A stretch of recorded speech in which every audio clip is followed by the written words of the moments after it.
Je sais qu'il est juste derrière moi. Je le sens qui se rapproche de la porte que je viens de refermer. J'entends ses pas, lourds. Je ne vois pas son ombre, mais je suis sûre qu'elle est encore plus sombre que les autres fois. Je sais que dans quelques secondes, ses poings briseront le silence.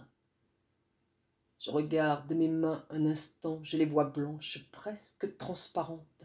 Je les embrasse pour me redonner du courage qui m'a pris. Je ne sais si c'est la peur ou l'envie de lutter qui reprend le dessus. Je me relève et j'ouvre la petite fenêtre juste au-dessus de la baignoire. L'air frais s'engouffre dans la pièce et soudain tout s'envole. Je la vois. Elle est dans son salon et elle danse, les bras au-dessus de sa tête, son corps qui ondule, son sourire qui me réchauffe. Elle vit comme si personne ne l'atteignait, comme si personne ne la voyait. Elle danse comme si le monde s'était arrêté, comme si sa vie dépendait des notes qui résonnent autour d'elle. Elle tourne sur elle-même, elle ferme les yeux, elle se déhanche et elle se balance d'une jambe puis sur l'autre au rythme de la musique. Je la vois. Elle est dans sa cuisine. Elle vient de faire tomber son assiette par terre et elle rit parce que c'est déjà la troisième qu'elle casse cette semaine.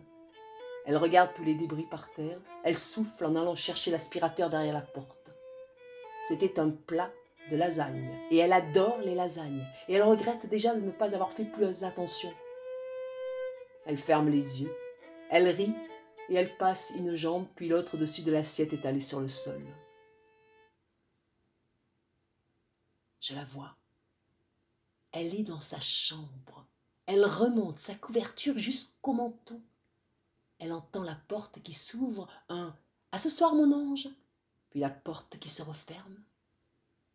Elle se retourne et prend toute la place qui reste dans ce grand lit. Elle regarde le radio-réveil et sourit en pensant aux 2 bonnes heures de sommeil qui lui restent avant de se lever.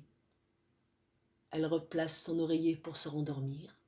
Elle ferme les yeux, elle soupire et elle tend une jambe puis l'autre pour replonger dans ses rêves. Un bruit sourd me fait sursauter. Je jette un dernier regard par la fenêtre, je repose le miroir rond sur le rebord en crépi et je ferme doucement la fenêtre. Ma main reste un instant sur la poignée, puis un deuxième coup dans la porte. Je m'assois dans un coin, je ferme les yeux. J'essuie une larme et il est là.